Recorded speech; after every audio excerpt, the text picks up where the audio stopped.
What is going on, Ada Nation? Welcome to the DApp Central YouTube channel. My name is Fareed. Today we're going live, but I'm not going to be with myself. I've got two key members here and contributors from the Cardano community who are going to be joining me for today's breakdown of all the latest news going on in the Cardano network.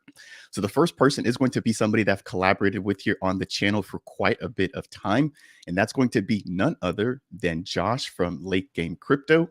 Josh, welcome to the stream. How you doing today?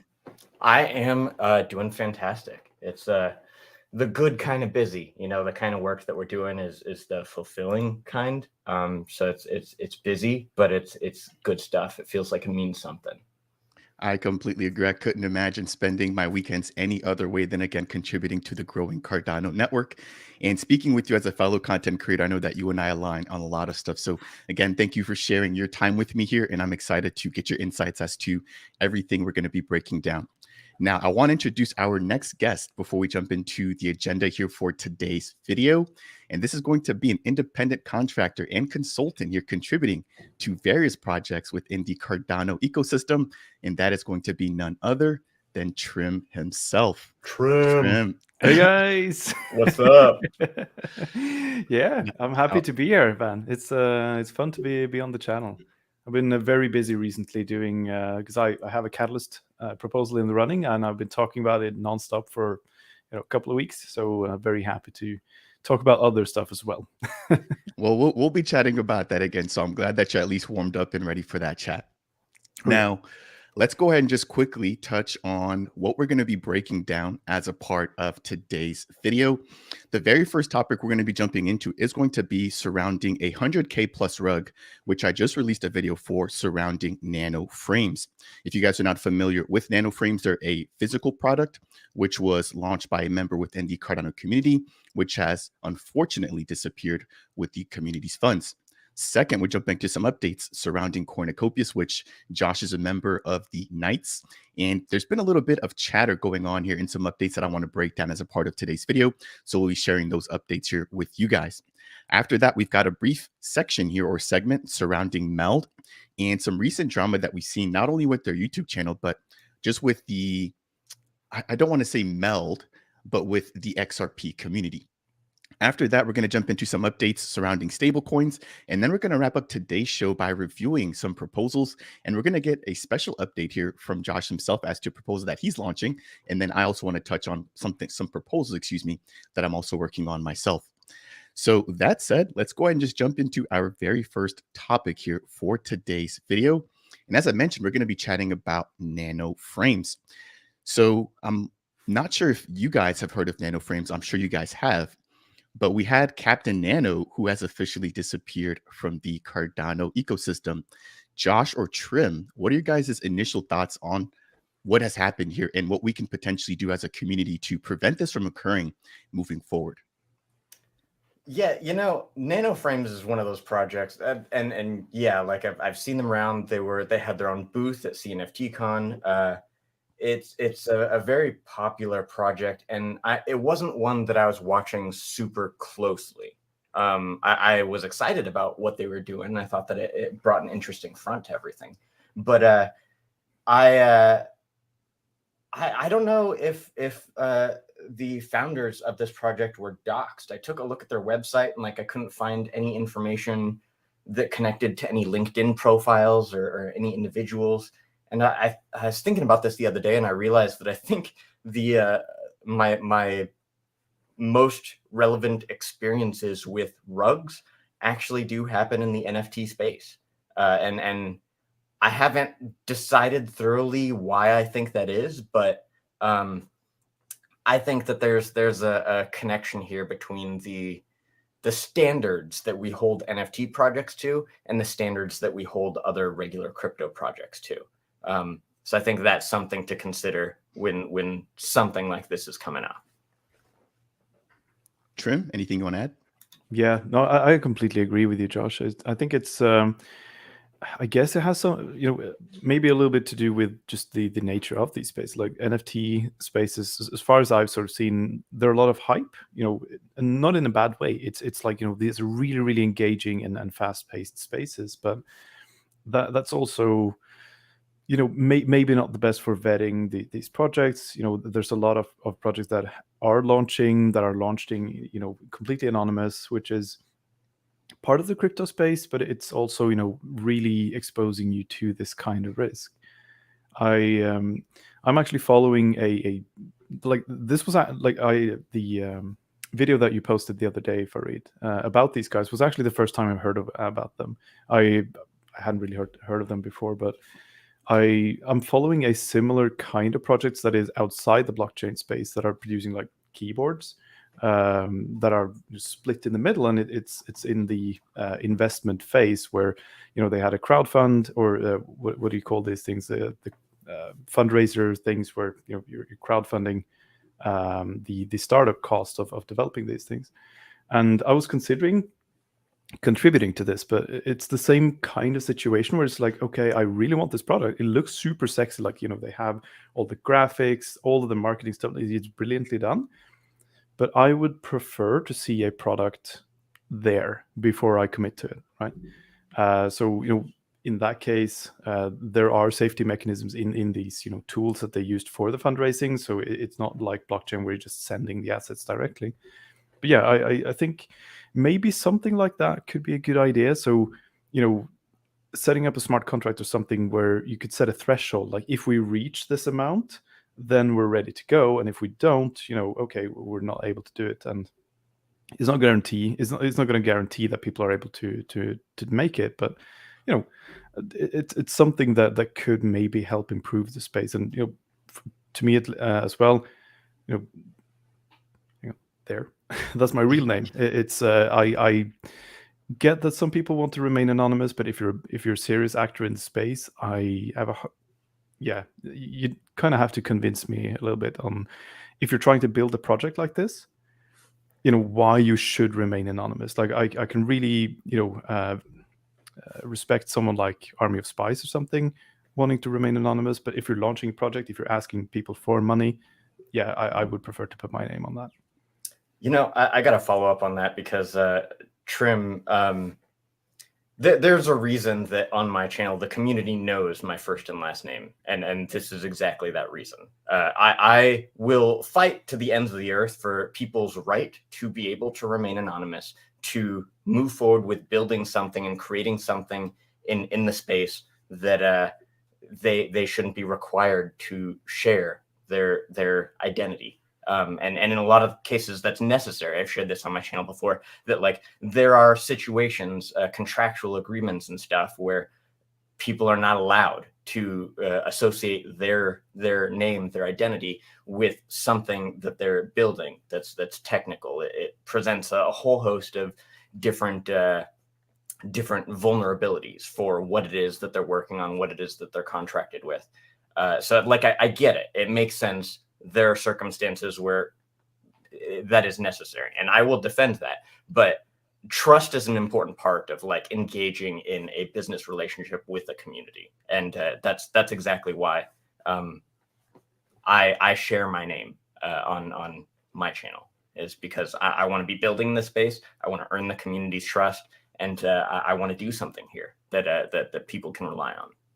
Yeah, and in this case, there was supposedly going to be sending of physical assets, right, back and forth. So there would be a return address on the thing. There would be a company that was providing these things. So in that case, it is very hard to remain actually anonymous in that case.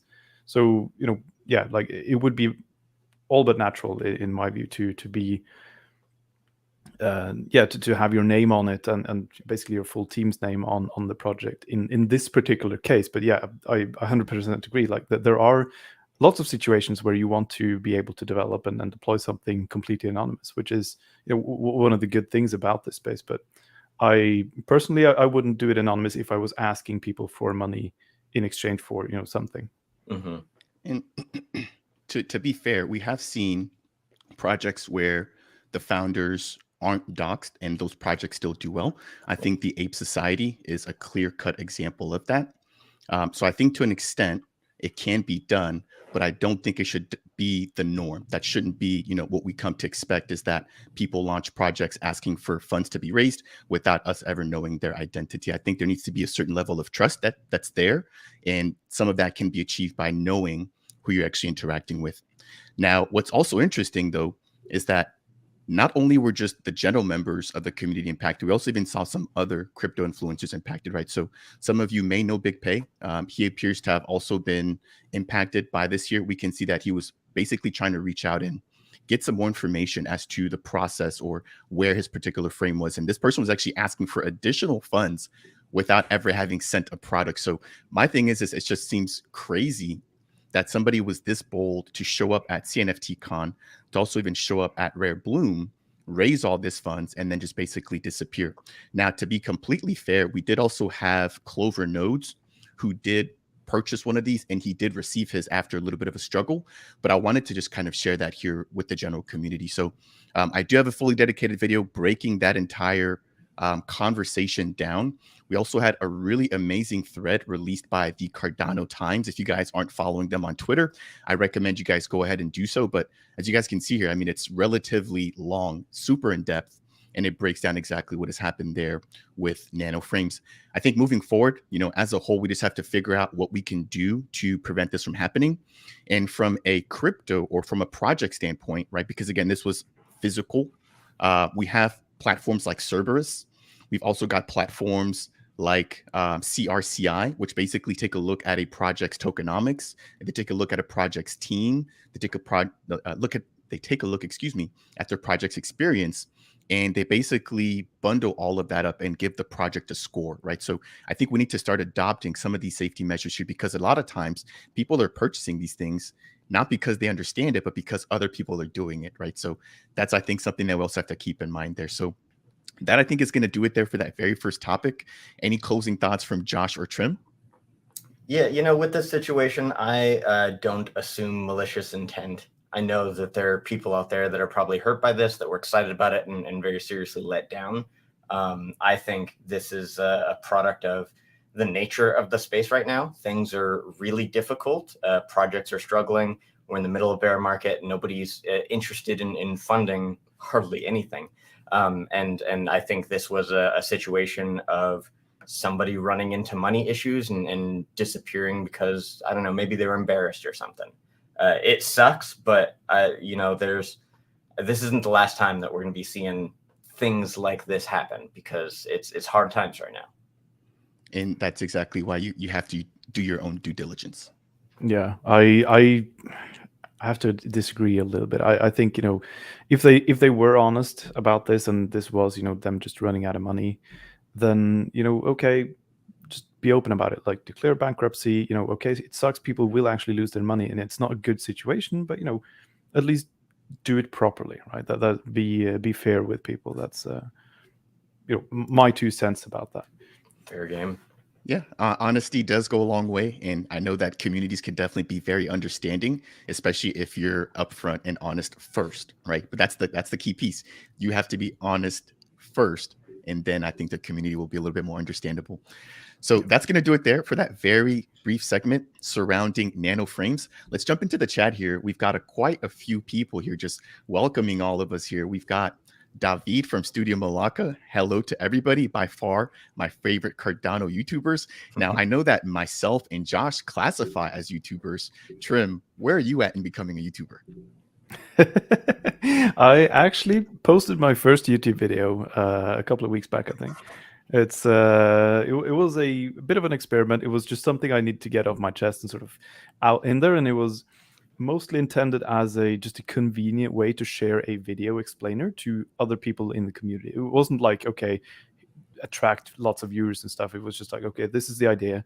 I need to share it to this guy, this guy, this guy, and it's easier than just sending the video all over the place.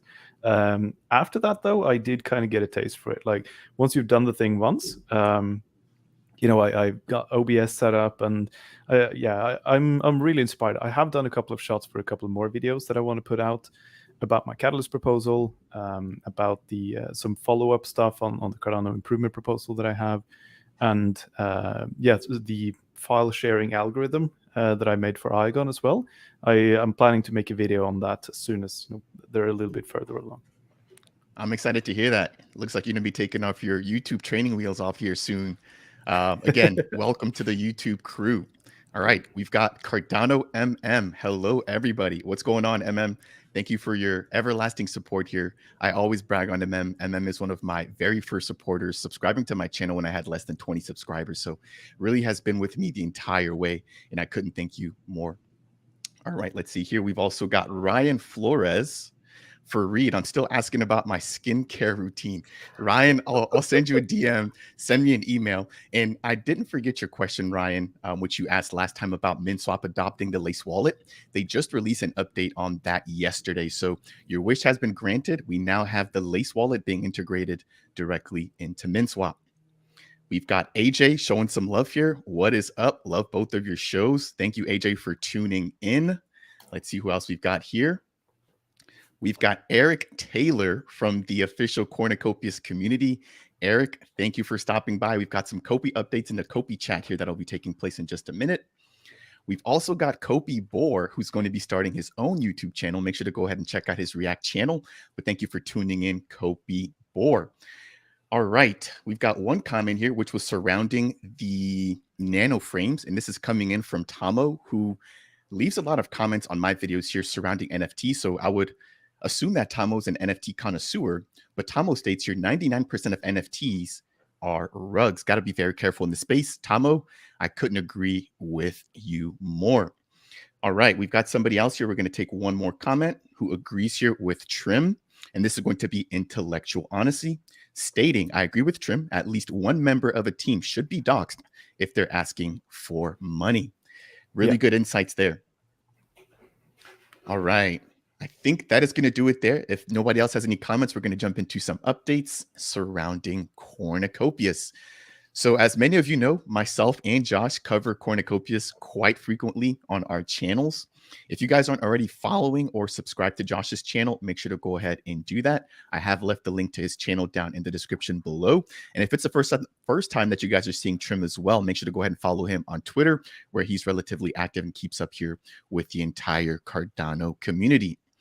Now, jumping into Cornucopias, this particular team has been building out and really teasing a lot of information when it comes to their game or their racing game MVP, which should be being released here, I believe, within the next week or two.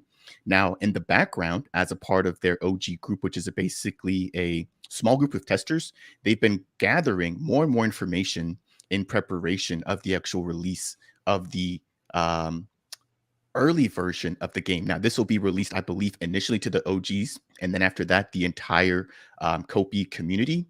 But we did get an update here on COPI Cafe episode number 61, which took place earlier today, or which was released earlier today, to the fact that Scruffy, who is a real OG within the Cornucopias metaverse or the Cornucopias community, has officially gotten his hands on the early beta testing. So I don't think he's allowed to release any footage just yet. But when I look at these graphics, I'm always just blown away by how much attention to detail this team has put into everything that they do. I mean, look at the seats on that GTI or on that Javelin. We've got the Bonanza there, which they just had a mint for the OGs. And again, I think that's just one of the strengths that this team has. So that aside, Josh, I know you're a member of the Knights. What has been your experience like, and what are you guys doing in preparation for the launch of the racing game MVP? We're doing a lot. We're studying the anti-grav racing genre. We've gotten our hands on some of the games that Cornucopias has studied in their development of the Cornucopias racing game. For me personally, I've been studying other games as well to get to know a little bit more about in-game economies and how things are developed from the traditional side of things. Trim and I have talked a lot about a game that we both like called Satisfactory, that I think shares a lot of similarities in the mechanics of what Cornucopias is building in the early stages of that. What we're doing over at the Knights is we're getting ready to reach out and connect with a lot of gaming communities to see what kind of relationships we can get together, what people we can onboard into the space, what people that we can get excited about what Cornucopias is building, because it is really exciting. It's going to be one of the first games that's launched using UE5, and that's a big deal for the gaming side of things, because a lot of the other games that are launching with this new technology, it's they've either started to convert from what they were building previously on UE4, or they're set to release all the way out in like 2025. So it's a long process, and Cornucopias is really going to be able to hit the ground running with some appeal that will really have something for gamers. And using the free-to-play model, I think that's going to be really appealing for people to be able to get involved with a very low barrier to entry. So we're very mindful of that. I agree. Freemium, I think, always leads to people adopting. I know there's so many products that I use not only for content creation, but just for my regular everyday stuff. And I find that a lot of times you don't always want to pay before you try something. Sometimes you just need a little bit of a taste. And I think that's the approach that Cornucopias is taking, and it definitely will pay off. Now, Trim, I have to ask you, do you own any COPI assets?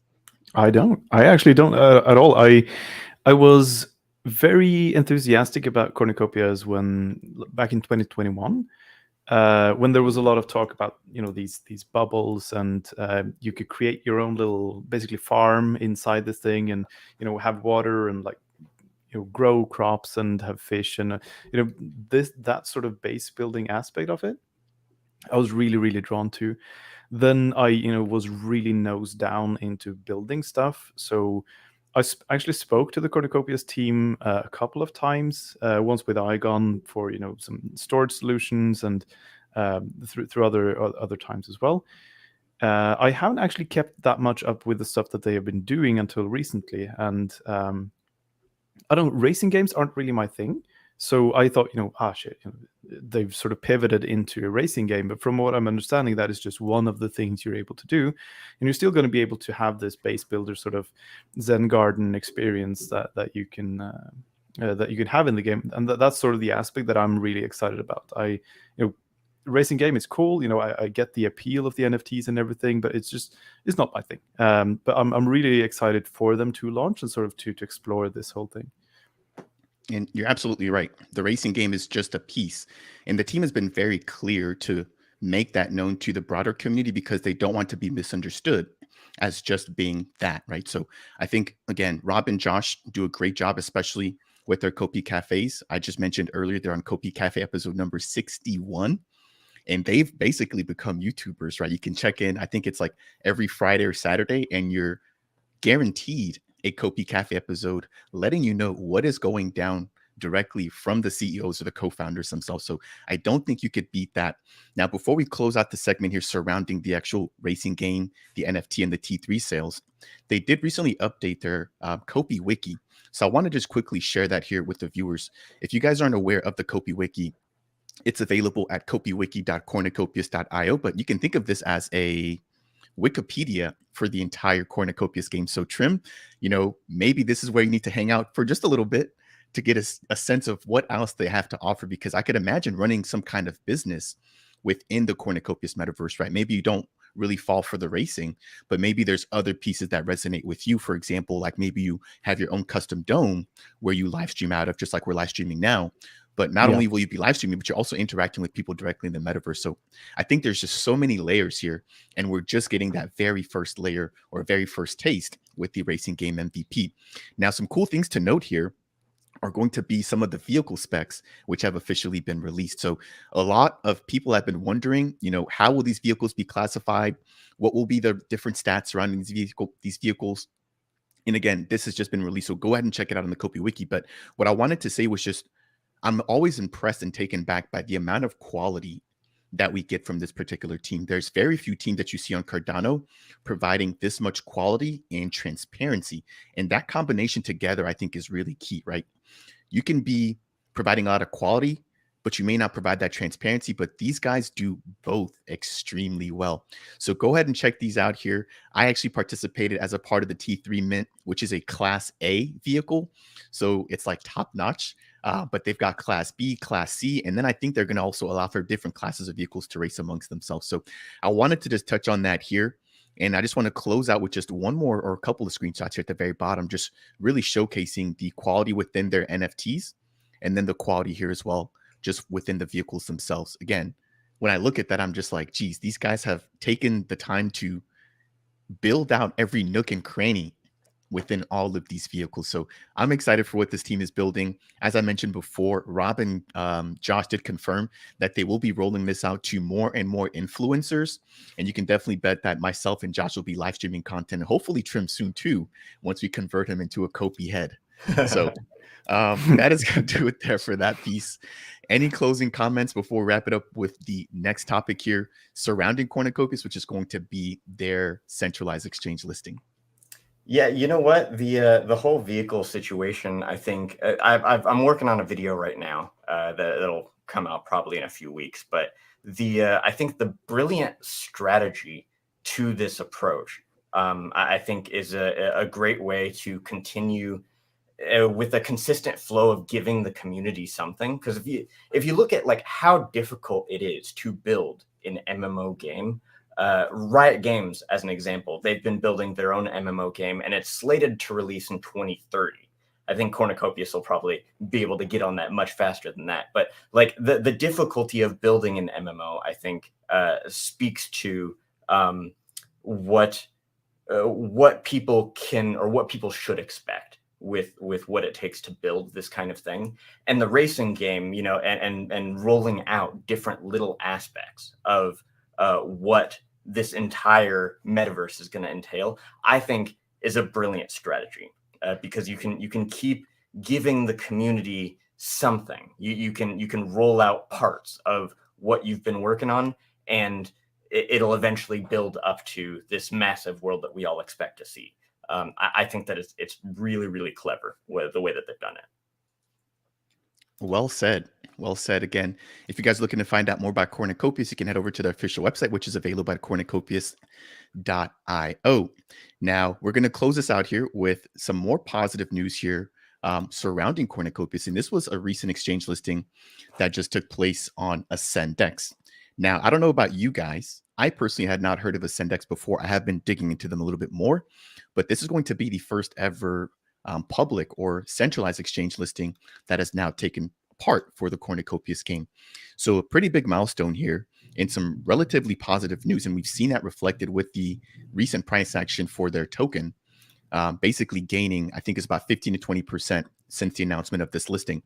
Now, some key things to note here, and Rob and Josh talked about this as well, is that this is huge, not only for the really close to the earth community, which I think they have more than 40,000 people in their Discord right now. But this is going to allow for general members who don't necessarily want to create a Web3 wallet or get on a platform like Minswap, SundaySwap, etc., to now get quick access to the COPI token. So again, I think this is much needed. And I think it's one of the first few centralized exchanges that we're going to be seeing coming in from Cornucopias. We also even heard Josh mention that, you know, they're thinking about some of the bigger names. I think he name dropped Coinbase, he name dropped Kraken, and a few others, but he said the timing just isn't right now, right? We're more than aware we're in probably the latter portion of a bear market or the early portion of a bull market. At least that's my sentiment. But he basically just said that this is not the time. It probably makes a little bit more sense to launch something like this once the hype and once the attention is kind of back on crypto. So again, I don't think this is the showstopper, but this is a really great way to begin their partnerships here with centralized exchanges. Any thoughts from Trim or Josh? Yeah, no, I think, you know, centralized exchange listings is always a good thing in my view. It's helps stabilize the price. It brings in liquidity. It sort of brings the attention of people who might not know about what COPI is. They look on the new token listings, they see this thing and it's like, okay, well, what is this? And then they get sucked into the protocol, which is like a really good thing for the Cornucopias as a project, but also Cardano as well. Well said. Josh, anything you want to add? I'd echo the same sentiment. This is really good. It's a really good step. It's in the right direction. A lot of centralized exchanges are not taking Cardano very seriously, and that's any project that's building on Cardano. So as we start to build up from the smaller exchanges and we get more credibility in that way, we'll be able to work our way up, and this is the first step to that. So yeah, I'm excited. There's still opportunity currently, I think, to get in early on all of your Cardano based projects that you're excited about before that really happens, where we start to see more of that action happen on centralized exchanges. Well said. I think a lot of people get the FOMO, and sometimes even myself, I tend to forget. We haven't seen anything yet, even though we saw tokens doing 5, 10, 15, 20 X's about a month or two ago, with SNEC really kicking things off. We had Iagon following up. We had LenFi. We had Milk. We now have OPT. We're still extremely early. And I don't really think we're going to see a lot of price appreciation, or at least the full price appreciation, until the next Bitcoin halving. But again, that's just my personal sentiment. So if you guys are not a part of the COPI community, definitely take some time, do some research, jump over, check out the COPI wiki. But it's one of the projects that I'm definitely looking forward to seeing launch over the course of the next few weeks, at least with their racing game MVP. All right, let's go ahead and jump back into the comments here for just a brief second. We've got a comment from Wayne K. Hey guys, I hope this is going to be a weekly thing. I don't know. What do you guys think, Josh, Trim? Can we make this a weekly thing? Weekly's a tall order. I love it.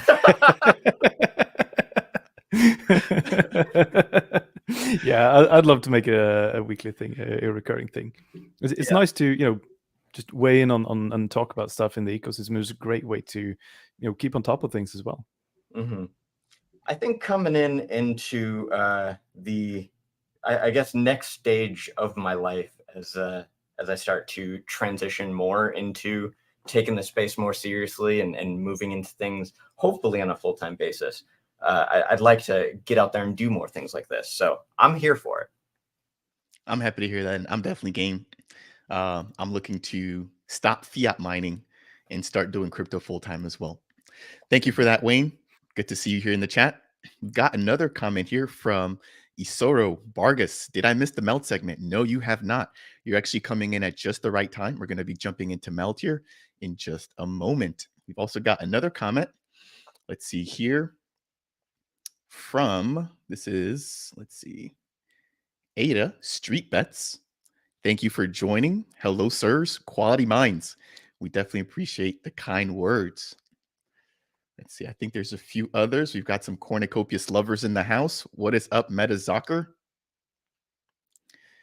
And we've also even got Stein in the house. He's also a streamer in his own rights. Stein, thank you for showing up. Again, we've got COPI Boar. We are the Corn. All right, guys, as we are going ahead and continuing here, feel free to drop your comments in the chat. We definitely do appreciate all of you guys showing up and showing some support. We're going to jump into the next. Completely wrong way, by the way. How did you read it? Wear the corn. So like a unicorn werewolf kind of thing with the corn thing. I don't know. Completely off base, but it was a fun little image. We need to get you up to speed. We need to get you plugged in, because I'm telling you, like, we've been playing games together for a few months now, and I'm telling you, this is totally your speed. Yeah. No. Again, I appreciate the both of you guys joining me here. Not only does it make my job streaming so much easier, I think it adds a whole nother dynamic to what we're doing. So thank you guys very much here for joining me as a part of today's video. Let's go ahead and move things along. Let's jump into some updates surrounding MELD. So as many of you guys know here, I definitely cover MELD. Josh covers MELD as well. We're both MELD ambassadors.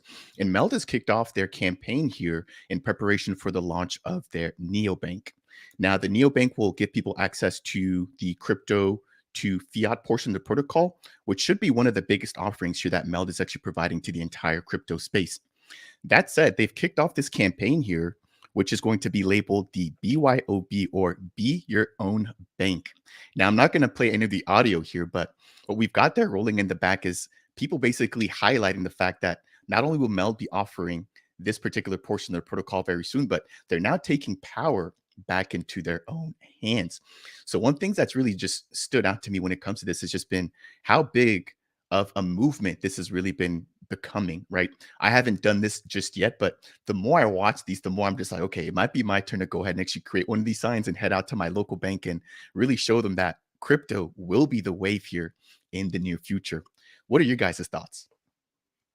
This is a really fun community building campaign that I'm really excited about. I haven't gotten out there yet either, but I think I have an idea about like where I want to go and the kind of thing that I want to post about. But yeah, this is I like the sentiment. It's nice to get some unity across the community, everybody kind of participating, doing the same thing, and this sort of wave of people that are excited about what MELD is building, the principles they stand for, and the liberation they're going to be able to bring to the masses. It was really cool. Yeah, and it's just such a cool format of the videos. It's really engaging. As you say, like it's really tempting to just go out there and make your own, right? And it's kind of what crypto is all about, right? Because when you're standing there in front of the, like, even if you're just doing it for the video and then going home, people are going to see it and they're going to wonder, and maybe people come over and talk to you, and wherever you're going to post it, people are going to see it, that might be outside of the ecosystem.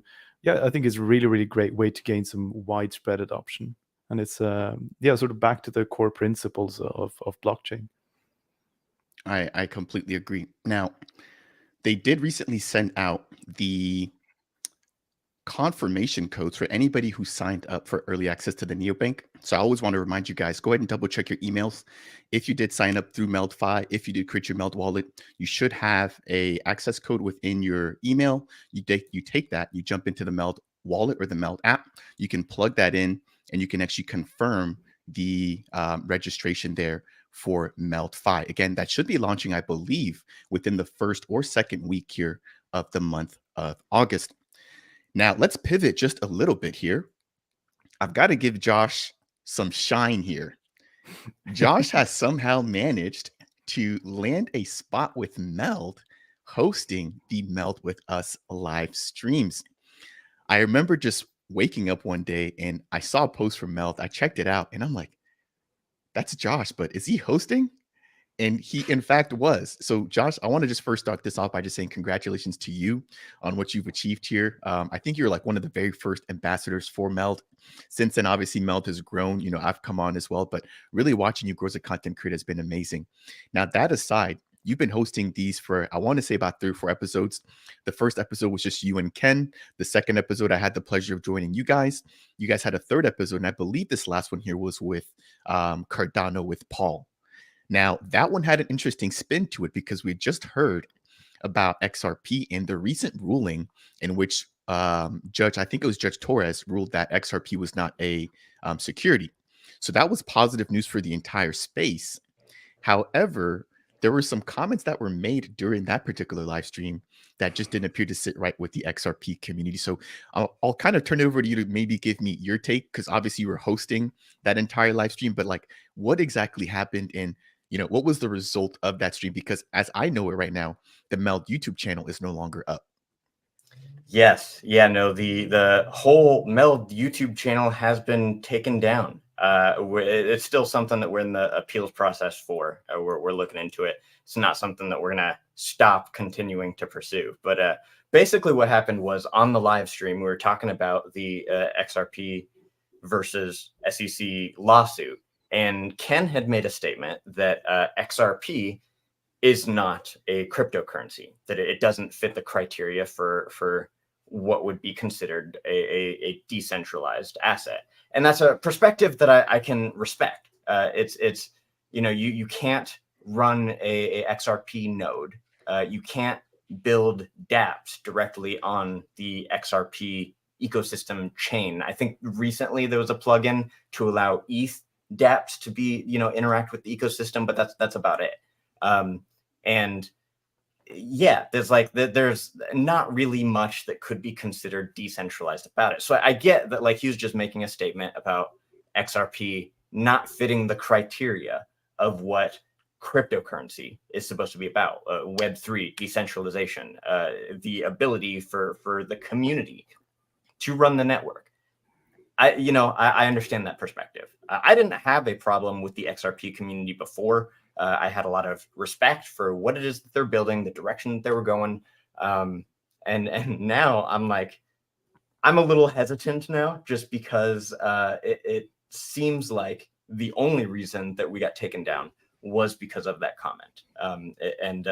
there was some people in the chat that were upset about what was said, and I'm guessing that those people rallied the XRP community in order to report and have the MELD YouTube channel taken down.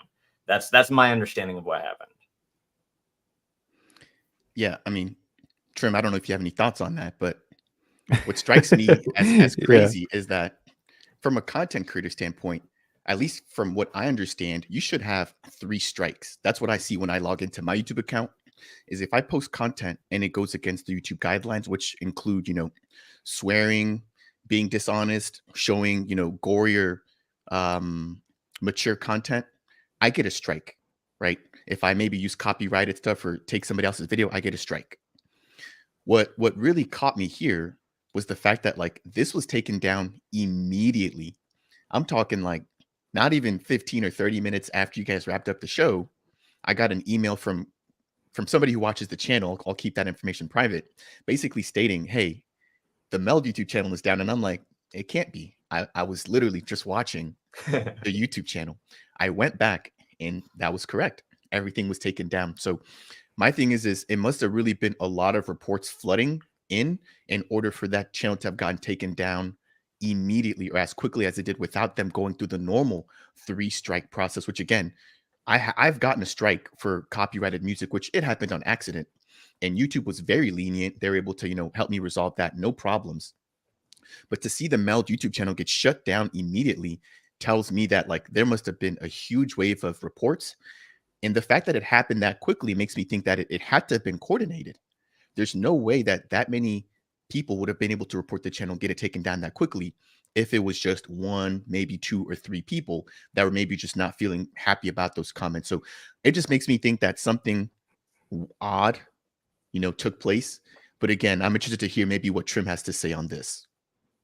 Yeah, I watched the live stream as well, and when Ken made those comments, that it was a hot take, right? It was spicy, but I don't know. I personally, I've never sort of understood the Ripple community. They've been very, very vocal, but I've just never really understood what the thing was about. Like, okay, international payments, but that's what all blockchains do, right? And I've seen mentions of the XRP army, and it sounds, it seems to me like a community that does exactly this kind of thing. So I can imagine that someone was watching this, someone was rewatching it, immediately after. The right person was tweeting, it sort of went viral in that community, and like everyone just like piled on to, basically this cancel culture, if you want to call it that, right? And I can imagine that if you like when YouTube receives like 800 or 1200 or like 5000, I don't know what the number would have been, but like if you received that many formal complaints about a video or about a channel or something like this, you could probably see effects like this that bypass this 3 strikes process. I don't know much more about it than that, but yeah, it was, when I heard those comments, I was thinking, oh god, someone's going to war here. I thought, it's good for engagement and stuff, but yeah, like I didn't expect it to go that far so quickly. I agree. Now, we definitely have some members here watching the video, which have also left some comments. So let's go ahead and just jump into those here very quickly. So we've got Cardano MM. What gets to me is that, okay, the video could have been taken down, but to shut down the whole MELD channel is something else in MM. That's a great point. Now, I don't know how that works. Again, from my understanding, MELD is appealing the process. So we should hopefully see the channel reinstated very soon, right? But yeah, maybe just flagging that particular video, taking that one down and not the entire channel. And that's what gets me is like, even with a platform like YouTube, we're talking about Web3 in the space of Cardano, where everything is meant to be decentralized. Now, whether that is yet, I think we're still maturing in that regard. But YouTube is a centralized platform, right? So even though we're here as creators using YouTube, if YouTube wants to, any single day, they can shut down my channel. They can shut down Josh's channel.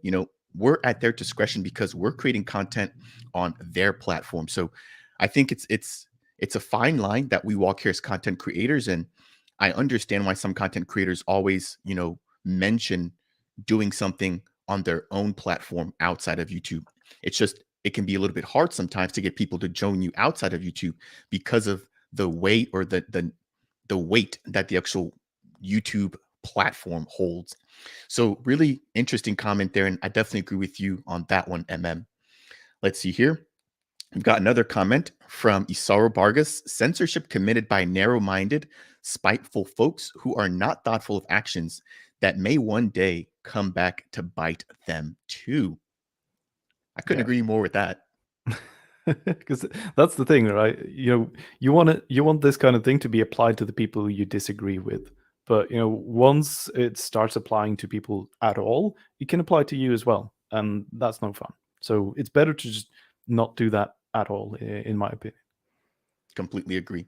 We'll take one more comment surrounding this, and then I think we're going to jump on into the next segment.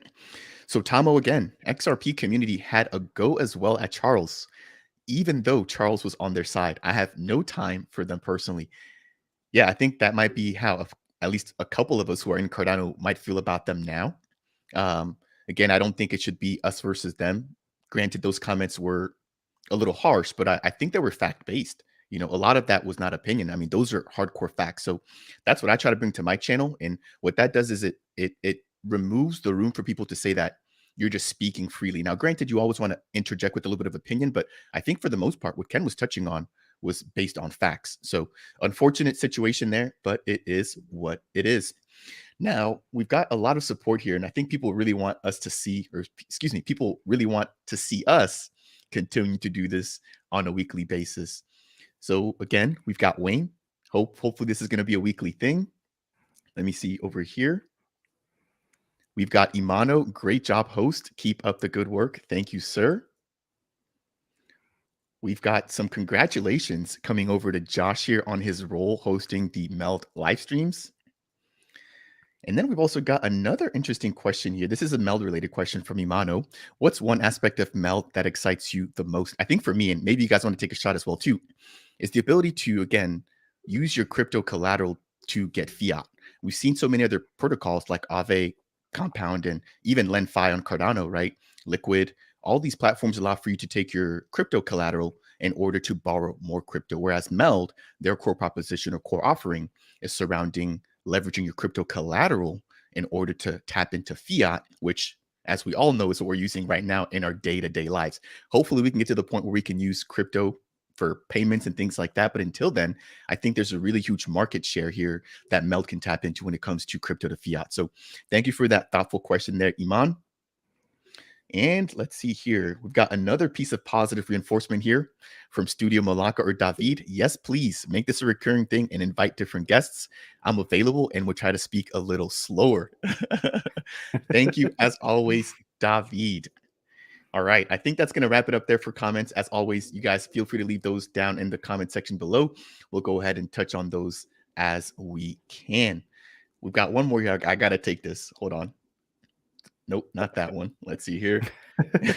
Wait. There we go. So this is from One Africa. Be careful what you say about the XRP community. That is true. We don't want to get this particular channel taken down. So let's be wise with our words here. Again, thank you all for tuning in. If you guys have found this particular video to be helpful so far, I would really appreciate you guys if you guys could tap that like button. It really does help to get this content out to other members within the Cardano community, and also helps the algorithm know that, we're doing a helpful service here to you guys. And again, I definitely enjoy it. I'm sure that Trim and Josh enjoyed as well. Again, thank you to the both of you guys here for joining me on the channel to provide the community some updates. So rolling right along, we're going to jump into some updates surrounding stable coins. I don't know if you guys have been keeping up with this, but this has been a hot topic here. Not only do we have IUSD, which launched about November-ish of this year, we also saw JED launch at the beginning of February, and those are brought in, I think, around a combined amount of anywhere between 15 to 20 million in terms of TVL. So stable coins are definitely needed here, right? They also offer us a way to store our gains from our CNTs in fiat. That way, they don't drop as much whenever the price of Cardano or the price of anything else impacts our crypto assets. So that said, we are looking to adopt more and more stablecoins within the Cardano ecosystem. As a part of that, we had a recent interview that kind of went viral. I did cover it here on my channel specifically, which was a brief snippet where we had a member from Cardano's community ask Charles about why USDC hasn't been launched on the network. And Cardano, not Cardano, but Charles's response, excuse me, was basically that the Circle Foundation, which runs USDC, is basically asking for 6 figures in order to launch on Cardano. Now, there's 2 other aspects that I I want to think it's get. at 8 figures. Really? Yeah, I think so. Wasn't that the Oh, comment that they asked about 8 figures? I think you might be right. It was like anywhere between 10 to like 99 million, right? So Yeah. that is huge. That said, it's not just the money. And Trim, you were talking about this before we went live, so I want to get your take on this. But like, what else could we have as an impact if we were to get USDC on Cardano, aside from a huge bill to get them listed? So yeah, this is actually not the first I've heard of USDC doing this kind of thing, right? Because getting USDC on your chain is a big deal, and they know it. So you know they're charging an arm and a leg for it. And one thing is the price for getting them in. You know, this kind of pay to play ecosystem. And Cardano is just isn't doing that, right? You've seen this so many places. Like people are saying this isn't a VC chain, which is very much correct. It's not really how we operate, which is a good thing sometimes. Other times it will sort of slow things down, but yeah, ultimately I think it preserves the integrity of the community. But one of the issues I think as well with USDC is the contract for the USDC, like ERC20 tokens, you can do a lot of stuff inside that contract. Like for people who are more used or only used to Cardano or more used to Cardano, with Cardano native assets, you have a lot of things you sort of take for granted. Like, you are the only one that can touch your tokens, for example. If it's in your wallet, nobody else can do anything about it. With ERC style tokens, you can do lots more stuff with it. So you can integrate code like freezing assets, reversing transactions. People can blacklist wallets, or you can confiscate assets as well. And all of these features are, as far as I'm aware, I think that all of those features are included in the USDC contract, which they take as pretty important. And for regulatory reasons, I get that it might seem important, and especially in order to operate with the current regulatory environment pertaining to the US. But it's just, I don't know, it doesn't sit easy with me, this fact that if I have a token, someone else can just arbitrarily come and take it, or blacklist my wallet for a reason that I'm not aware. And okay, financial crimes, you can do some prevention and these things, but it's just not how assets are supposed to work, in my opinion.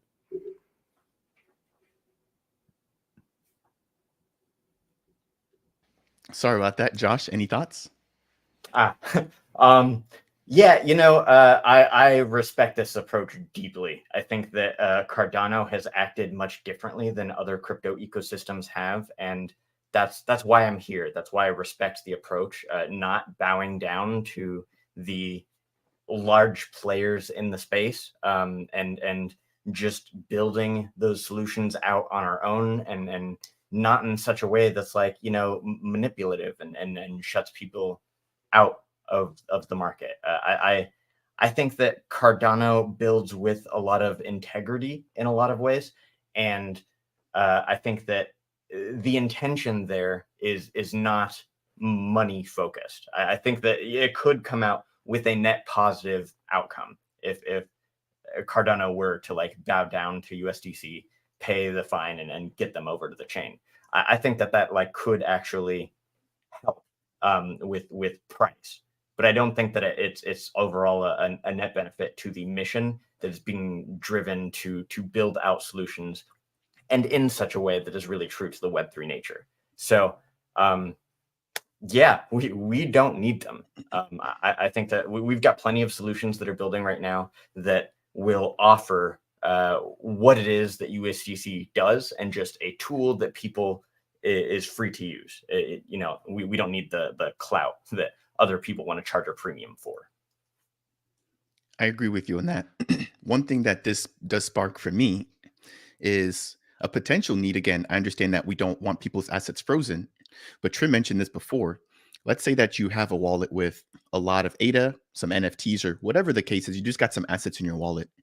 You accidentally make a transaction that you thought was going to a particular ADA handle, and maybe, you know, somebody sold that handle and just went to the wrong person.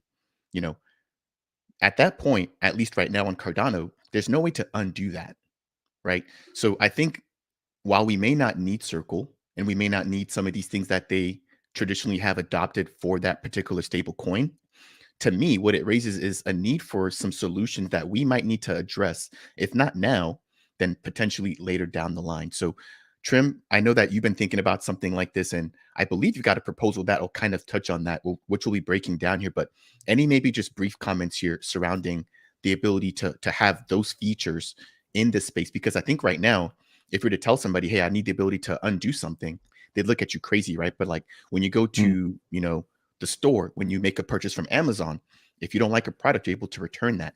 Now, granted, I'm not saying that if you purchase an NFT and the floor price goes down and you're like, okay, well, now I want to return it. I'm not saying that. But what I'm saying is there are times where you have accidents, right? And we're humans, like things will happen. So I think at least having that conversation, if anything, would be a positive. But I do agree with you guys that I don't think that we necessarily need USDC in order to flourish on Cardano. Yeah, I think in order to address these things, like in my opinion, and you know, this is not, I don't think this has to be sort of a universal law or anything, but I see it as freedom with responsibility, right? Under responsibility. So you're free to do whatever it is, but then you're also, you know, responsible for the consequences of whatever choices you make. And, you know, mistakes can happen. So that's why, you know, for people that are doing crypto, at least these days, right, there's a lot of education required to do this safely. Like you need to you need to learn to double check the wallet address, you know, really verify that, you know, when you're sending funds, it's the right address, you're on the right sort of page and app, you know, you're not on the phishing site, you know. There's lots of ways that you can get scammed in the space, or, you know, like in a malicious way, or literally just, you know, do an oopsie and lose a lot of funds. I do think that, you know, in order to, the way I see it, maybe the best way to deal with this, to lower the educational threshold, might be to do better custodial solutions to help avoid these kinds of issues. So, you know, to help you, so you don't have to deal with all the 24 words, writing them down, you know, storing them in a safe place, you know, getting a safety deposit box or itching them into metal, or like all of these, you know, really kind of squirrely things that you need to do to keep your funds safe and you know, and in your own custody. I do think that, you know, custodial solutions might help this for mass adoption, because, you know, when you're thinking about people who have no idea what they're doing, but they still deserve this kind of financial freedom and independence, and sort of, you know, this move away from centralization, I think that might be a viable or scalable solution that, you know, if you're making something like that, it's possible to address these kinds of things, like automatic double checking, or, you know, address books, or these things, these tools that sort of help people, like if you, even if you just go to the Eternal wallet, you know, it's not a user friend, it's not an you know, beginner friendly wallet, but it has this DApp connector, so you know that when you go into your wallet and you go to this page, these are the actual dApps. These are not phishing sites. These are not, you know, the fake links or anything. Like that's just one example of a thing that really helps people avoid some of these issues. So, you know, when it comes to mass adoption, I think that might be the way to go. And I personally, I prefer people that feel confident in their ability to deal with the consequences of their actions should be able to do that without introducing mechanisms, because again, like if you're introducing these mechanisms, they can be misused.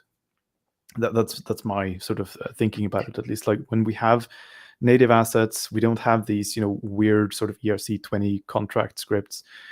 It's yeah, I think that it's much more natural to have the consequences of your actions and sort of live with the responsibility for that. And if that's not something you're comfortable with, you can do a solution that has more security built in, and really lowers the bar, but it also has some trade-offs that someone like me, I wouldn't want to necessarily use that, but I would want to recommend that to my mother, for example, or someone else that just wants to get involved without all of the hassle. I'd like to follow up on that because Trim, you said two things there that really hit points that I really strongly believe. And the first one is code is law. This is the foundation of like how Cardano was built, is that the power to reverse transactions is not a power that should exist, because if it does exist, somebody will use it for some kind of malicious intent. And Exactly. that's totally like the antithesis. And then that's how Cardano was founded, is that disagreement of like moving from the Ethereum network into building a solution that like really stands by that. So that's the first thing. The second thing is that you can't go straight decentralization. It takes centralized steps in order to get to a world of like really sustainably doing a decentralized network. And those are the kinds of like progressive steps that we do need to be seeing. And I agree, there does need to be better solutions right now to invite that audience to really bring people in. To me, it sounds like we might need to have an entire live stream dedicated to that particular conversation. Because again, I do agree with what you guys are saying. And yeah, whenever you have options like that to undo and potentially freeze and do all these things, you will always see bad actors. But like even right now, there's already bad actors. So I don't know. I'm kind of in the middle. But again, let's put a pin on it now, and maybe we just have this as a follow-up on a separate video. Right, Now, for next week. Exactly. Now, that said, we are going to pivot. So that was surrounding USDC. Let's jump in to talk a little bit about USDA. Now, we're just going to take a few comments here. Let's see here. We've got Rob, more live streaming. Yes, Rob, we are going to be live streaming more often. Thank you. As always, we were just speaking about Cornucopias. It's always a pleasure when I see you tuning in here on these live streams. It's almost surreal. So thank you for jumping on and showing your support here, Rob. We've got, let's see, Cardonian. I would like a weekly live as well. We'll definitely be chatting about that here probably once we get off to see, what we can do to provide more value. I definitely enjoy this. I'm not sure if Josh and Trim enjoy this as much as I do, but if so, I'd be more than happy to go ahead and get this rolling on a weekly schedule. Now, let's take some comments here. We've got one from Lord. Lord, thank you for showing up. He's one of the OGs here that I met when I first jumped into the MELD Discord. Now, this is surrounding USDA. So speaking of stablecoins, is USDA postponed or completely vaporware dead? I prefer native to outsiders personally. So I definitely prefer native as well. If we can get something that, is homegrown, Mahen, IUSD, and we also have JED, then I definitely prefer that over any of the other ones. Now, when it comes to USDA, I believe it is just postponed. So that's actually just a great segue into our next topic here, which is going to be surrounding just that. So not only did we get some news surrounding why USDC is not coming to Cardano, we also had another piece of unfortunate news, which was released earlier this past week, surrounding the fact that USDA was supposed to be delayed. So not canceled, but delayed due to regulatory concern. What's interesting, though, is that we just had some positive news with XRP, yet this was still delayed. So I'm not sure if you guys have any thoughts on that, but from what I understand, they are ready to go. They are just being extremely cautious before releasing USDA. So my suspicion here, and this is literally just spidey sense, right? This is no, I don't know this at all. This is just my suspicion. I have a feeling that this might be an external dependency issue, because if you're doing a fiat-backed stablecoin, you have to pair up with someone who is able to, do the custody thing of the fiat. So either a bank or an electronic money institute or something like this that is willing to cooperate with a crypto project that is able to do the things that they actually need them to do. And literally just those two requirements really, really, really limit the available options that you have. And there's been a lot of issues in the space of these institutions, especially when you're handling dollars directly. You probably need a banking license in the US, so you fall under US regulatory the regulatory environment in the US, which has been shaky when it comes to the relation with the crypto space. So I can imagine that they might have some, like, the problem that they're facing might not actually be with the team or the development or any of the stuff that they are doing, but the partners that they've chosen. So maybe they had a delay, or maybe the partner got cold feet, or there's been a bunch of bankruptcies in the banking sector recently. So I don't know what the actual situation is, but all of these things could affect their protocol without it being the team's fault, right? So I suspect there might be something external going on. Yeah, Trim, I'd like to back you up on that, because I think I did actually hear that somewhere or read it somewhere. I can't remember the specific source, but I think that was the case. I think there's somebody saying that there was a bank that they were partnered with that either went down or wasn't able to move forward with the partnership. So USDA is coming. It's just it's going to be delayed, and it's going to be among many solutions that are offering this to the Cardano space. Yeah, it looks like Hopper Road there also agrees that there's a potential that maybe it's just something with the banking partners, right? Now, this is actually going to lead me into the next portion here, which is also surrounding another fiat-backed stablecoin, but that's MEHN. Now, what's interesting here is if they're not able, which when I say they, I'm referring to USDA, if they're not able to get anybody to back them up, it seems like MEHN has got something, right? MEHN has confirmed that in a couple of states now, they have gotten the regulatory clarity and approvals that they need to launch. And we just saw this take place not too long ago, but they launched their first ever, or they minted their first ever USDM, which is going to be their stable coin, again, fiat backed, very similar approach to USDA on the Cardano testnet. Now, we got Matt Plomin and Matt Tristan, Plutus Plumbus, who are both working with MEHN, who again have gotten this sort of clarity. So I'm just kind of torn. If that's the case with USDA, it doesn't appear to be the same with MEHN. Now, maybe they're working with separate partners. That could very well be it. But again, I'm kind of maybe leaning on you guys to see what you guys' takes and thoughts are when it comes to MEHN being able to move forward, but USDA with, and I don't want to be rude here, but maybe with a much larger budget, because they are backed by Emergo, right? Yeah. That they're not able to do it, but MEHN, who is homegrown, does appear to be able to do it. Yeah, I think this might very well just be the luck of the draw in the partner that they've selected. It's it's probably much more that goes into it than that. The vetting of these partners and the analysis that they put into it. But I'm sure that both of these teams did their due diligence and a really great job in the selection. And sometimes you're just unlucky, right? But yeah, it seems like to me that's probably the reason, because I can almost guarantee that they have different structures going on in the background. And yeah, it looks like MEHN did a better selection, or just was more lucky when it came to this. So USDA might be delayed a little bit and launched later, but yeah, it seems like MEHN is in really a good spot to launch from what I've seen.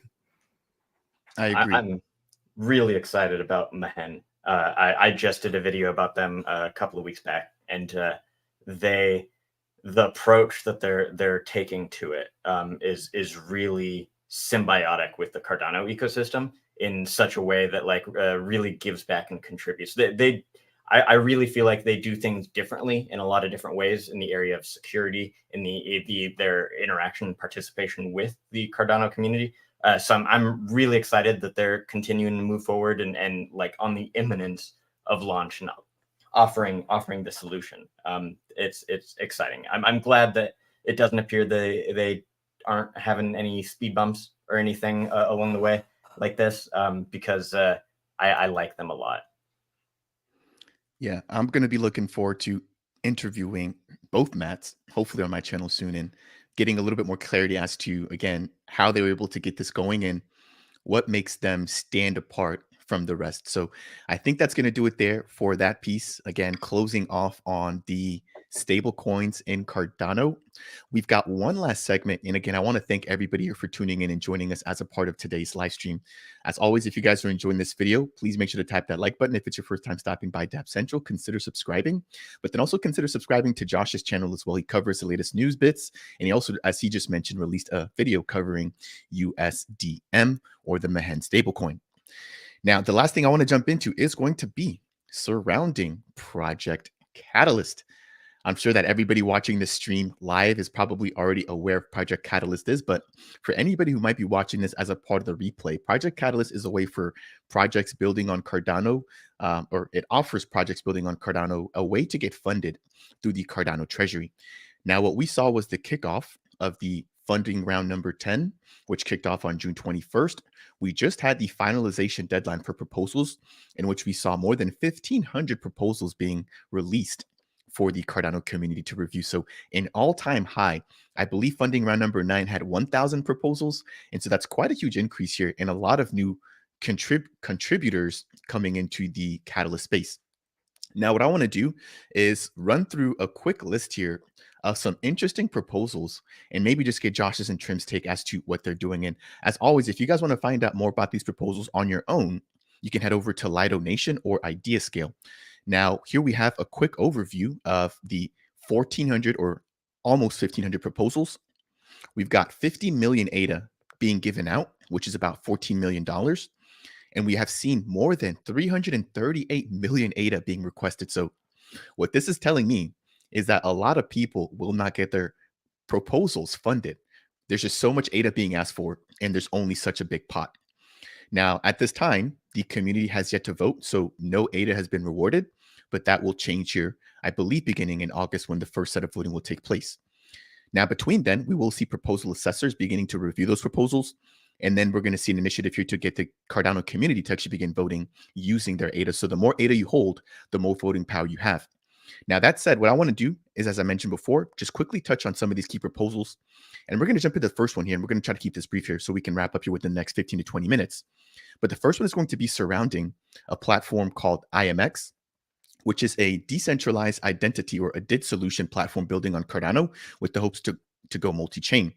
What they're proposing is a platform called Docufied, which is a decentralized platform for Web3 SSI credential-based digital document signing and verification. If you guys have ever gone to a bank and maybe they've sent you some paperwork over the email or over email, if you've ever signed a mortgage or just done any sort of signing over the internet, you may have used something called DocuSign. So this is going to be a Web3 version of something like DocuSign. Again, this was an interesting proposal for me. I really think that there's a huge use case and a huge benefit for this because, again, it's verifiable on chain, but you also don't have to necessarily release your identity, or there's multiple ways to verify that you are who you say you are when you're making these signatures. So I'm not going to dive into the proposal here, but it states here that this is going to be a solution that allows for us to eliminate fraud and enhance trust in document authenticity with a secure and transparent system that lets us revolutionize, I can't say that word, revolutionize digital communication. Trim and Josh, I mean, I can definitely see the use cases here, but like, what are your thoughts as to the impacts of something like this? Yeah, I think it's great. I think it's great for business development in the space and all of these. We're talking about onboarding institutions and these kinds of things all the time. I think this is bringing real world use. It's reasonably simple, but it's something that's a part of the world. This verified signing of documents is a pretty important thing, and for someone like me who's working in this space as an independent consultant, like, I would love to have something like this where I can even approach projects that don't want to be doxed, for example, right? If they want me to work on something, we can get this, just the service contract signed in this way that is on-chain verifiable, but remaining, they're remaining pseudonymous through their wallet, and there can be like. having a smart contract is well and good, but having an actual contract as well in addition to that is for the time being at least it's necessary, and it's a really good thing, I think. So yeah, I like a solution like this. It seems attainable, and it's covering a real world use case. Josh, I think you wanted to add something. Yeah, just pretty simply put, IMX and the whole like ecosystem of DIDs and what that's supposed to bring to the blockchain is it's a world that has a whole bunch of need that I never really thought of before I learned about the different things that IMX is doing. So I support this project. I think that they're building a lot of important infrastructure that can bring that sort of real world use case that can facilitate the possibility to see a world where blockchain is used on a mass scale. So this is great. I love it.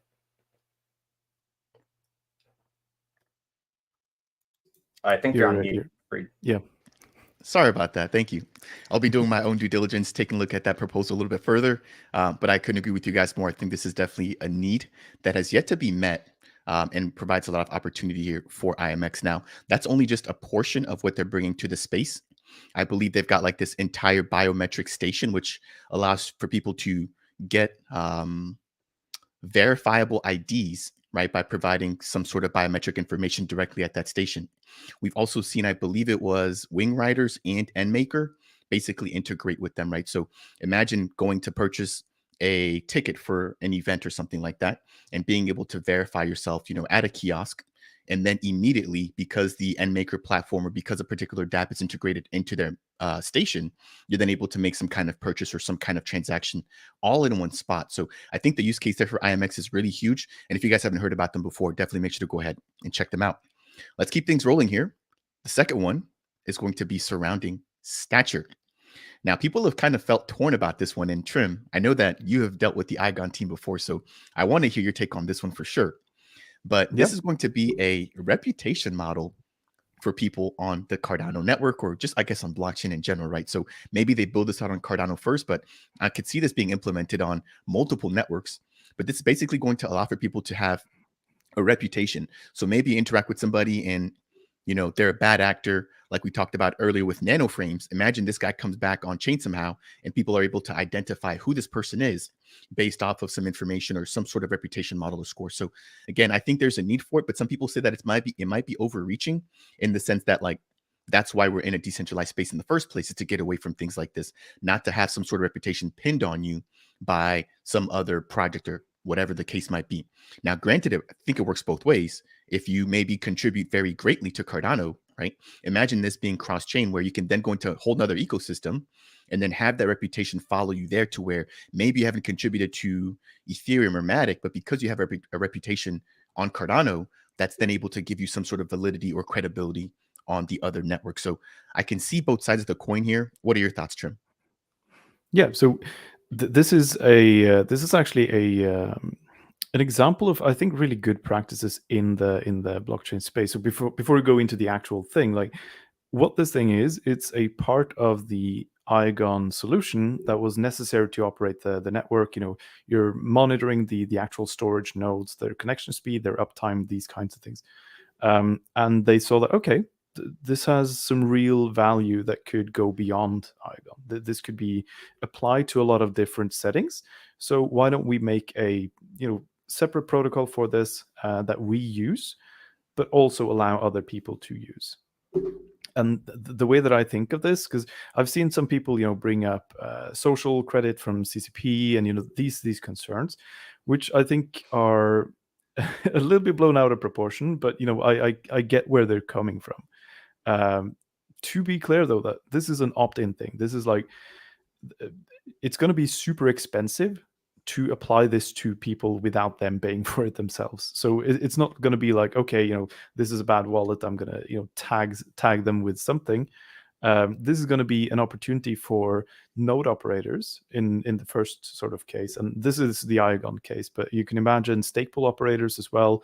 You can imagine the OrcFax node operators, the Charter 3 node operators, people that are hosting services that require a some amount of trust in order to maintain a decentralized network that itself doesn't rely on trust.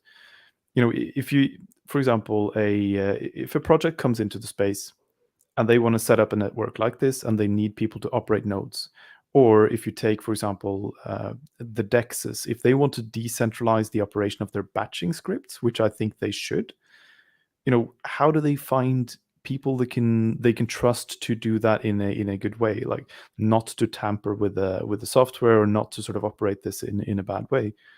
I think something like this enables people that are doing a similar kind of thing anyway to promote their services. So if you're a stake pool operator, you want to expand your business, maybe you want to set up a Helium node, maybe you want to set up an Iagon storage node, maybe you want to set up something else, maybe you want to scale up your business as a infrastructure hoster. How do you market that? How do you get the people? How do you sort of connect the people that need node operators and the people that want to be node operators or expand their business?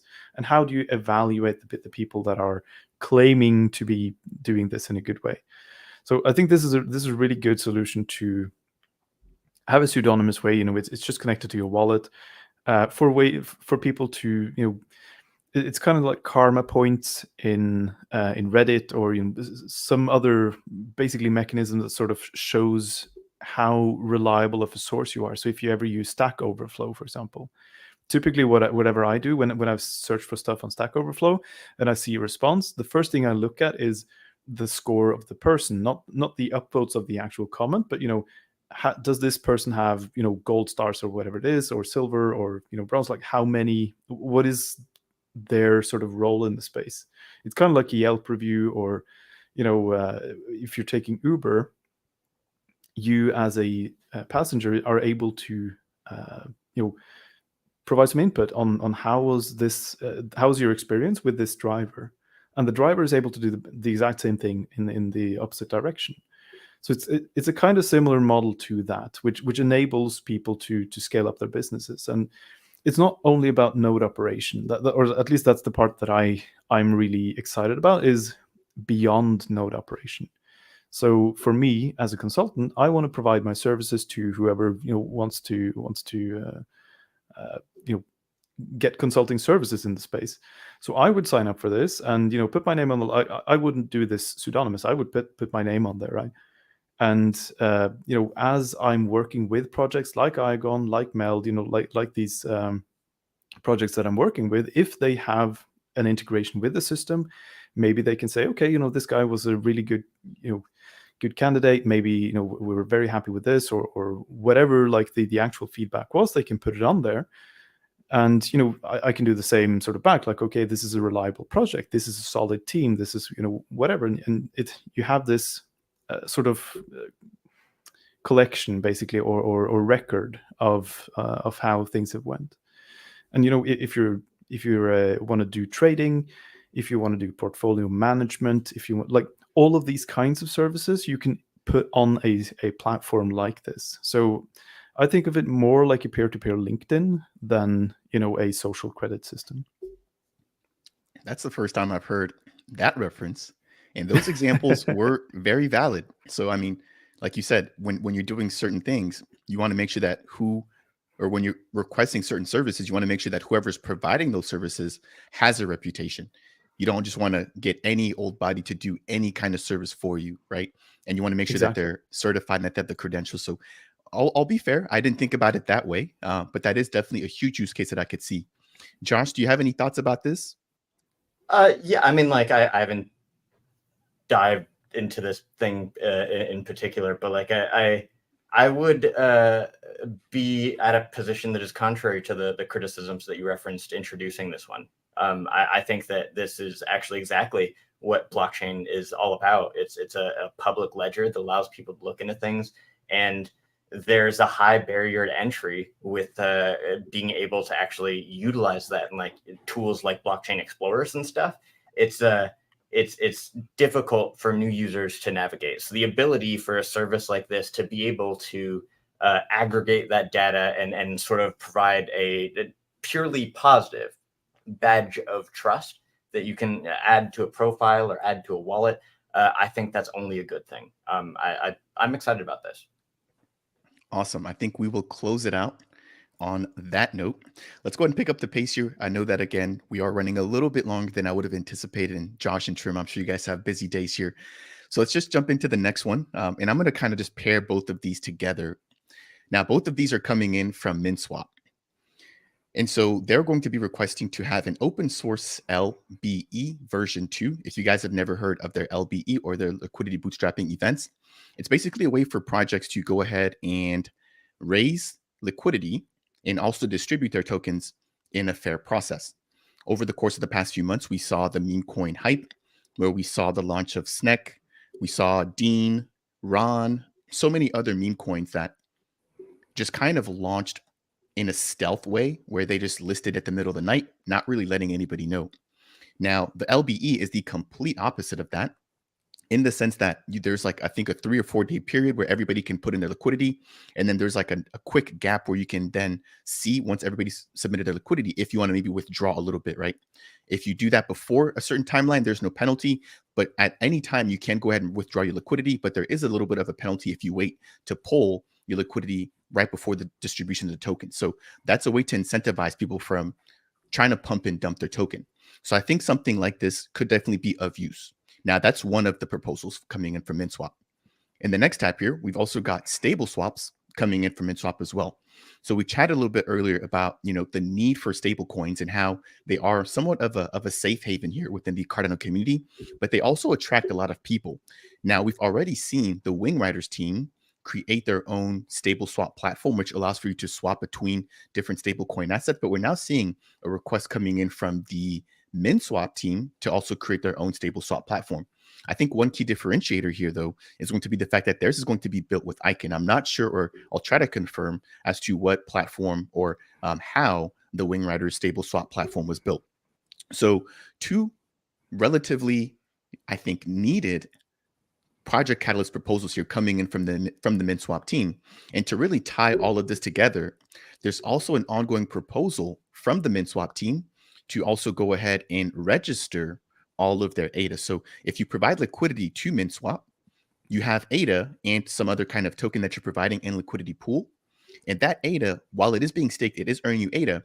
Right now, you can't use that for voting in Project Catalyst. So what they're doing is launching their own proposal to see if they can then use that ADA to actually vote on proposals that the entire Min token holder community has voted on. So again, interesting times for Cardano, but you could imagine that if this proposal goes through and they're able to register their ADA, that they have 88 million ADA in terms of voting power, right? So they'll be picking top 20 or the top 20 proposals to upvote using the Minswap liquidity. So it's basically a verified yes as to whatever proposal they vote on. You could imagine how many people would have to pool their ADA together to get 88 million ADA. So what are your guys' thoughts, not only on the stable swap, this recent proposal, but then also the LBEV2? It's there's a part of this that is kind of scary to me. Yeah. I appreciate Minswap. I love what they do. I think they've contributed incredible value to the space. I cannot deny that, and I wouldn't want to waver from that position. But there's something that scares me about such a massive powerhouse that is submitting proposals that are pretty expensive, that are requesting a pretty substantial amount of ADA, that and being able to control that amount of voting power. I would like to know if they plan on utilizing any Min token that they have at their own disposal in like facilitating this voting process. But I think that there are some proposals that I'm hesitant about because they're already dominant in the space. And anything that they add on top of what they already built is just them gaining advantage over competitors in the space that need funding and stuff. I'd have to take a deeper look at like each of these proposals to decide whether I'm actually for or against. But my initial like gut reaction to it, my presumption is that there's some skepticism, there's some scariness to this. and I don't like what the worst possible outcome of this could look like. Yeah, Trim? yeah, I really agree. I also, I'm a big fan of the Minswap team. I've met some of the guys in person while I was in Vietnam. They're great guys, and it's a great project. I'm not, basically what they're applying for are just products, though. That's the thing. Like, this is as a project building products in the DeFi space. This is the kind of thing you would expect them to deliver anyway. So it's a little bit weird maybe to ask for Catalyst funds for it. If they open source the LBE thing, I think it could be valuable. But yeah, I have to dig a little bit deeper into these, and then especially look at what is the actual amount of funds that they're asking for. The voting thing, though, I'm very skeptical about that. Like, I would love for there to be a convenient way to vote for Catalyst proposal stuff with your own ADA or your own assets without having to pull liquidity from DEXs, because then every time there's a vote, you're going to see like a mass exodus of liquidity in general from the DEXs, then the vote, and then sort of going back in. And those kinds of events aren't healthy for the ecosystem. Like, during the time when all of it is out, it's not good. During the time when it's coming back in, it's not good. It's just gonna create a bit of chaos. But I don't think this is the way to do it, because like, it sounds like, yeah, like the team, as you say, Josh, like, are they able to use their own treasury to sort of weigh in on the vote? Why 20 proposals? Why not everything? I don't know. It's like, how do they even? Yeah, to me, the way that they're proposing going about that, it seems very, very risky. Like, it's going to mess up Catalyst in my view if projects start doing this, because then they're going to have just so much voting power that it's not really up to the merit of the idea. It's up to sort of which one of these projects are you going to be able to convince to vote for your thing. It's a very different ball game at that point. But yeah, I would like to see some sort of mechanism where you're able to vote, even with the liquidity that you're provided to these protocols. But being voting for your own thing with your own bag, not sort of having this collectively, because like, most people aren't voting in Catalyst, right? So let's say that 10%, 20%, I don't know what the percentage is, but let's say that it's some sort of proportion of the users are going to be actively voting for Catalyst. Suddenly they're voting with 100% of the funds. So they're sort of really leveraging their voting power with something like this, which I think is just too risky. It's just skewing the results in a very unnatural way. Wonderful takes from the both of you. I think for me is just like you guys said, does this become a slippery slope? Do we then start to see Sunday Swap doing this? Do we see MusiSwap doing this? Do we see DeFi protocols doing this? Right? Because Jed's doing it. Like, imagine that bag. They all have TVL and they've all got this ADA that's sitting to the side. So that's a really tough one. But that's, I think, why we're here, is to have these conversations. And again, I don't think it's a stab at Minswap, but I think things like these have to be thought through, right? So I appreciate both of your guys' takes here. We're going to wrap this up here. We've got one more proposal, and that is actually going to be from the WingRiders team. So this one, I think, is more than overdue or more than needed. And keep in mind that the WingRiders team has released a few proposals. I'm just picking some of these here just to highlight. And maybe if we end up doing this again, we'll grab some additional ones to showcase. But this one here really stuck out to me. So this is for the Token Verification Alliance. Now, this will be a community-driven verification system on Cardano, ensuring transparency and trust by distinguishing legitimate and fake project tokens. I don't think I have to even say an additional sentence after that, right? But this is so overdue. We need some kind of way to be able to distinguish real tokens from fake ones. Now, again, I urge everybody to do their own due diligence, jump into the proposal if this interests you, and take a look at how they're doing that. But what are your guys' takes on this particular proposal? Because we know that this space is rampant with fake projects. For example, OPT has been getting a lot of traction. The first options protocol for Cardano by the Minswap team. The day before the actual real token launched, we saw a fake liquidity pool pop up with the same ticker. And this is all information that is given over by the OPT team before the legitimate sale.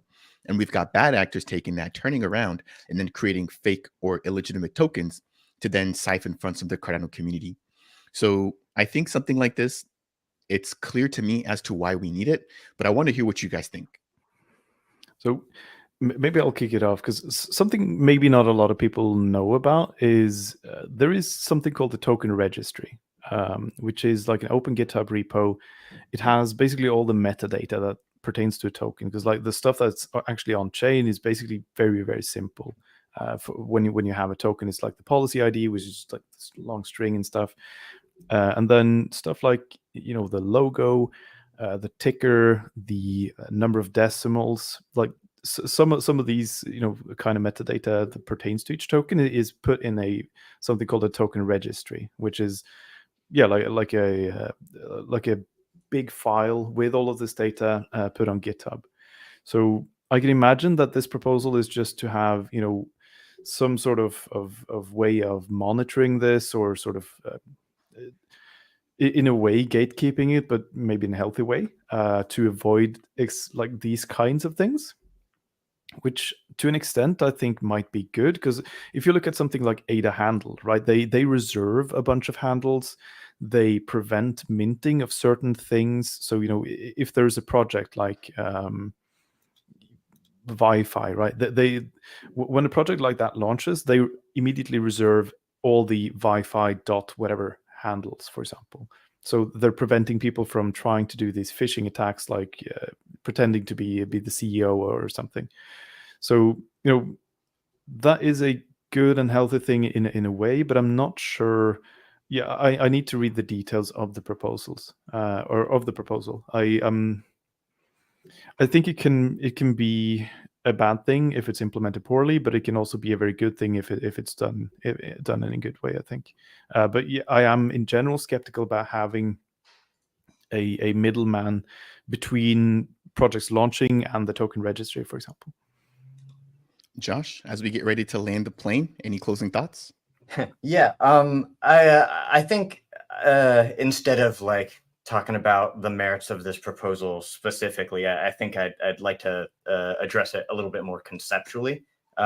This kind of proposal is something that I would use as a contrast to something else. This is not something that I observe as like a revenue generating sort of proposal. It's a thing that is being built to service the Cardano ecosystem, to do things for it that makes it better, safer, more reliable, more set and prepared for mass adoption.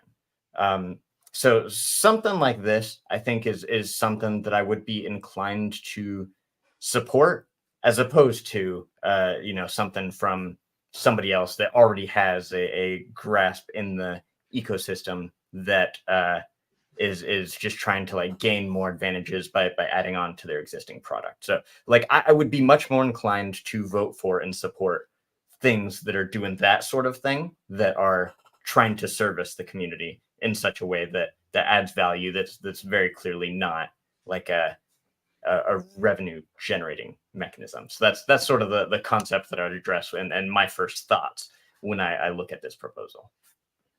That's a really great point that you raised there. I don't think that there's any motive here to use this, like you said, to generate revenue, right?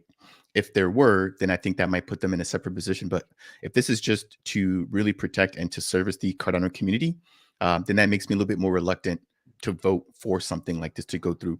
Again, I think Trim did raise some good points as well about the registry and how that kind of works. But my thing is we know we have a problem when it comes to these fake tokens. It's time for us to get together and start talking about how we can stop people from doing this, how we can disincentivize people from doing this, how people can, be kept track of, because there's people that do this constantly. When we saw Snek, Ron, and all these coins, there were so many crazy tokens in like that span of a month, where I remember reporting with crypto bison, no, bison coin, excuse me. He noted like 6 or 7 different rugs, all amounting to like 200,000 or 300,000 ADA, which took place in a matter of a week, right? And these were all tokens that popped up out of nowhere. Nobody docs, nobody knows who's running the wallets, and that's what happens. People get taken advantage of. So I think we need to figure out a solution to that problem, whether it's the token verification alliance or not, is another conversation, but that problem does need to be addressed. All right, I think we've made it through today's lineup. I didn't know what to expect, you guys. It's been quite a show here. Josh from LGC, or from Late Game Crypto. We've got Trim. I can't thank you guys enough. I would normally take questions here at the very end of the live stream, but because we've just gone for so long, I want to give you guys a break. I know Josh has some things coming up here. Trim, I'm sure you do as well. I definitely need to grab some water and grab some lunch here, enjoy my Saturday, but I want to just thank you guys here. So that said, any closing comments as we wrap this up, and just wish the audience a good day. Yeah, I want to thank you for having us on. It's I'm here because like we can run away and like talk about crypto things forever. It's a value added to the community, and it's what I want to do, what I want to be committing to. So I appreciate you bringing me on, and yeah, this has been great. Thank you. And anytime, Josh, again, you've been a huge supporter of myself along the way. And this is the least that I could do, again, in collaborating and getting your awesome insight here as to everything going on in Cardano. Trim, what are your final thoughts? Yeah, no, I really appreciate, being on here. I would love for this to be a recurring thing. Sorry, my camera is. I'll try and improve my setup a little bit. My background is a bit messy as well.